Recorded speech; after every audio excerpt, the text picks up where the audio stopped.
As several people reached out to me recently, I think it's time I did a follow-up to the previous video I did.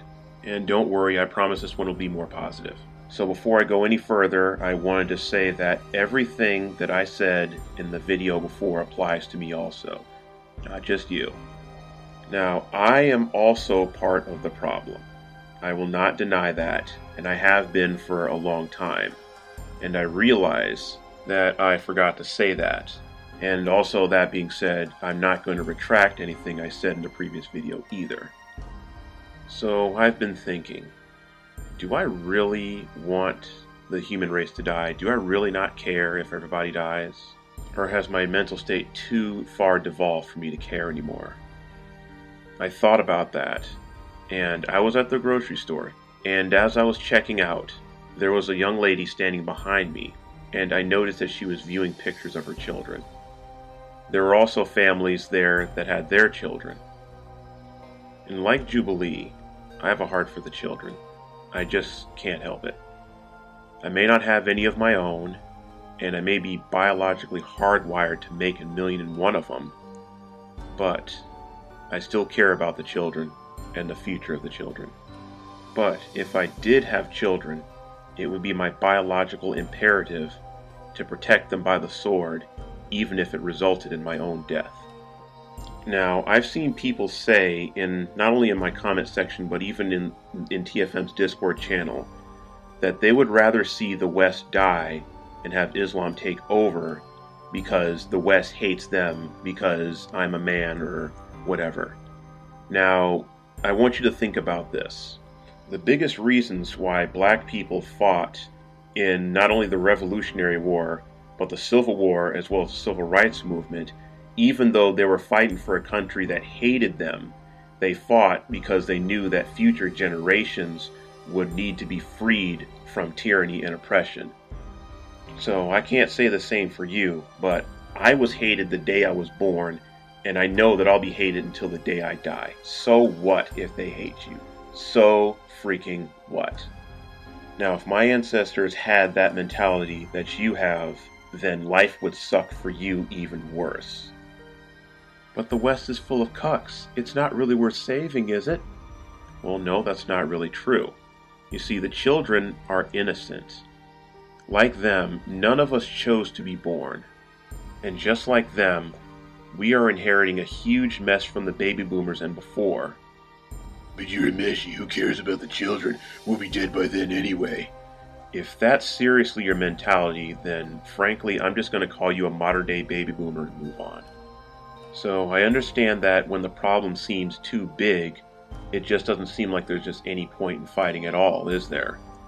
Now, that leads me to some advice that some of you guys have given me in looking on the brighter side of things.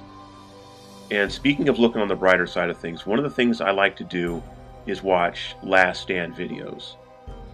So I'm going to share two of my favorites here, and I'm going to explain to you why they're my favorites. And yes, I'm going to be honest, I cherry-picked some of the best ones and left out some of the more gruesome ones. But my point still stands, no pun intended. Aníbal Milais, 1895 to 1970, known as Soldier Millions, was the most decorated Portuguese soldier of World War I. His nickname comes from him being described as worth 1,000,000 men. During Operation Georgette, Milais stood alone with his machine gun and defeated 2 German assaults by laying down intense fire, leaving hundreds of Germans dead. He managed to cover the retreat of Portuguese and Scots despite being under heavy fire himself. He fired in all directions and stayed at his post until he ran out of ammunition. In the end, the Germans decided to go around his position, and Milais found himself behind enemy lines for 3 days. Only carrying his machine gun, he managed to rescue a Scottish major from a swamp, and the two reached Allied lines. A few months later, Soldier Millions again held back a German assault, standing alone with his Lewis gun, allowing a Belgian unit to retreat safely to a secondary trench without any casualties.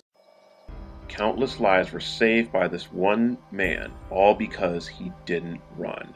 If he did retreat, then not only would he be dead, his comrades would be dead too. So this next one is going to be a much bigger, yet far more relevant example. Last stands have always had a way of capturing the imagination with tales of incredible feats of heroism and self-sacrifice, where men are faced with impossible odds, yet still refuse to give up despite certain death. Yet while famous last stands such as those at Thermopylae, the Alamo and Rorke's Drift are all well known in the English-speaking world, history is littered with countless other examples of incredible last stands that are lesser known but no less amazing. Number 5. The Siege of Szigetvar. In 1566, a small group of less than 3,000 Hungarian and Croatian soldiers held off a besieging Ottoman army over 100,000 men strong, enduring waves of overwhelming attacks of elite enemy soldiers and relentless bombardments from terrifyingly powerful weapons, refusing to surrender at every step of the way. By the time the siege was over, the leaders of both armies would be dead, along with nearly all of the 3,000 defenders and as many as 20,000 Ottomans, in a bitter clash that was later referred to as the battle that saved civilization. Although the Ottomans had been victorious, the cost had been high, and the last stand of the 3,000 is considered by many to have been responsible for postponing an Ottoman attack on Vienna, and thus saving Europe from Ottoman domination. The 16th century had been a time of near constant war between the Ottoman Empire and Habsburg dynasty, with both sides holding claims over the contested Kingdom of Hungary. Under the brilliant stewardship of the famous Sultan Suleiman the Magnificent, the Ottoman Empire had grown massively in size and was expanding its reach deep into Europe. This expansion had spread great fear amongst the European powers, who were keen to prevent any further Ottoman encroachment into Christendom, yet aged 72, Sultan Suleiman once again set out to war, leading one of the largest armies ever assembled on a campaign to take the Habsburg capital of Vienna, an expedition that would prove to be his last. Sultan Suleiman's plan had been to capture the city of Eger on his way to Vienna. However, news reached his ear of a troublesome Croatian nobleman who had been leading attacks on the Ottoman supply trains.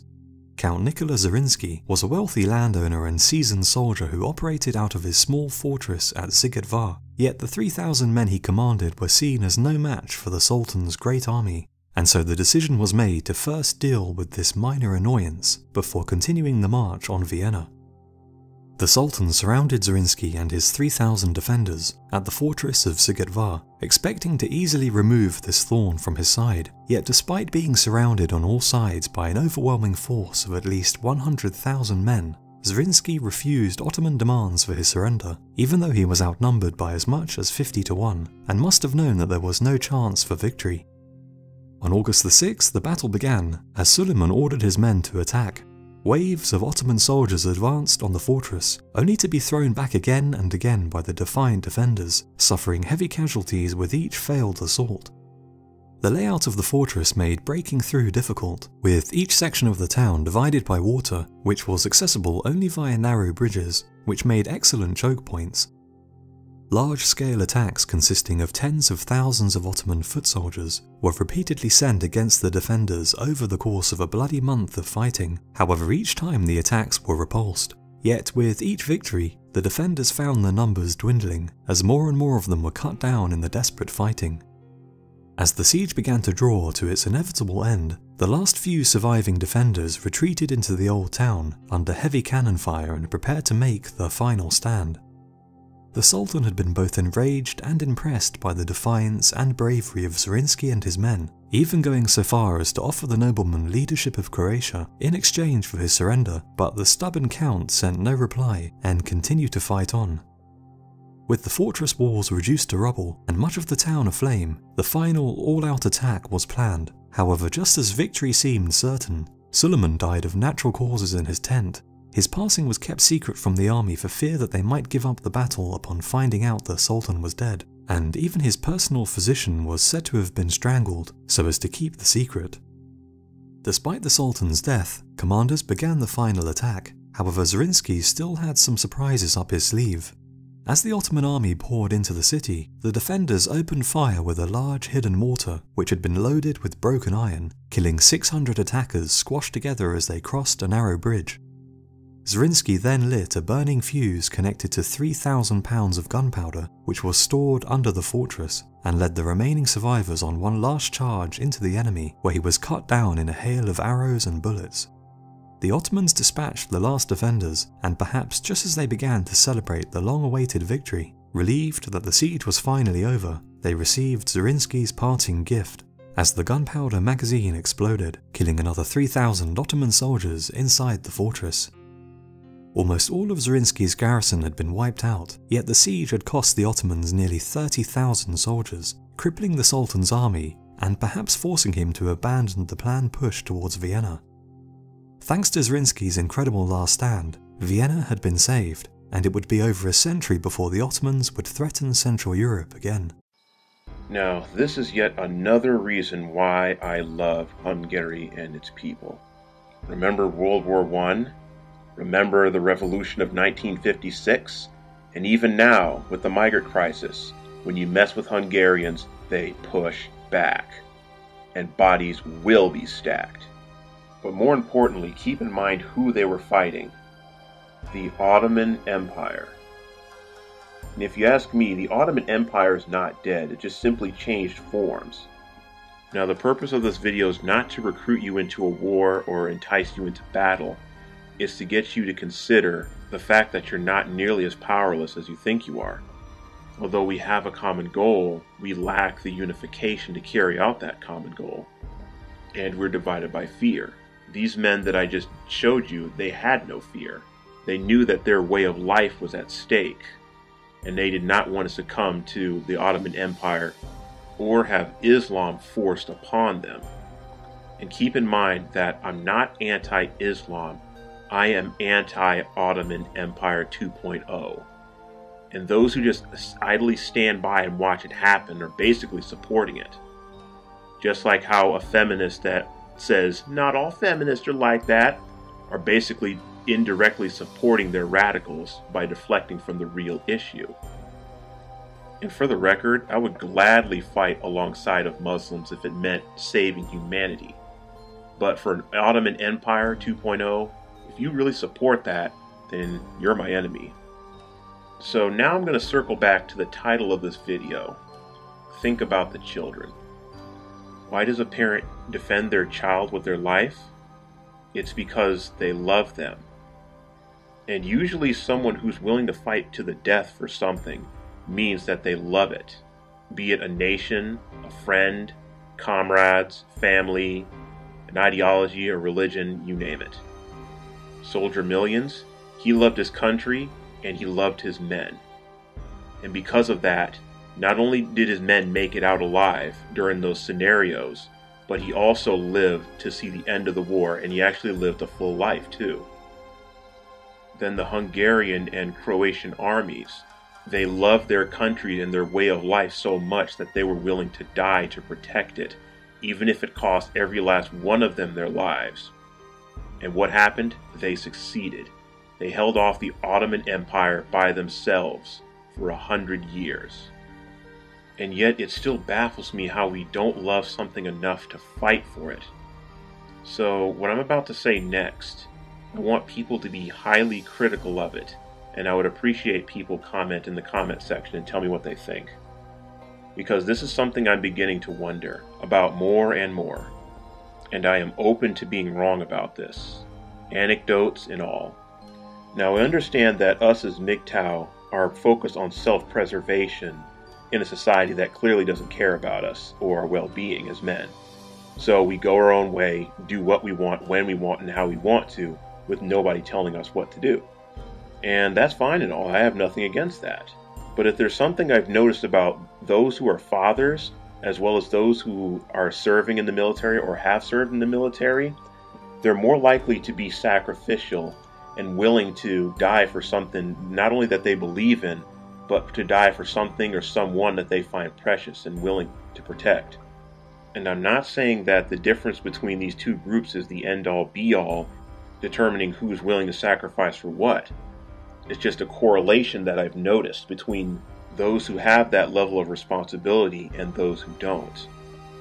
So there's somebody I want to use as a really good example from the Discord chat who has been gaining my respect more and more and more ever since he joined the military.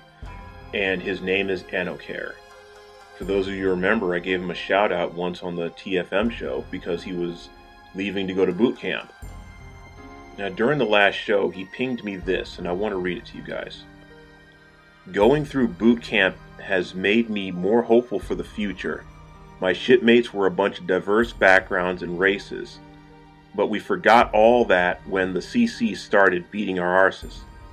We all held each other up and became an unstoppable team. People can adapt and work together when the option of quitting is no longer an option. I used to hate humanity and was selfish in my actions, but now I will put my life on the line to save the innocent souls would take. I'm not gonna lie, reading that out loud was just very, very touching.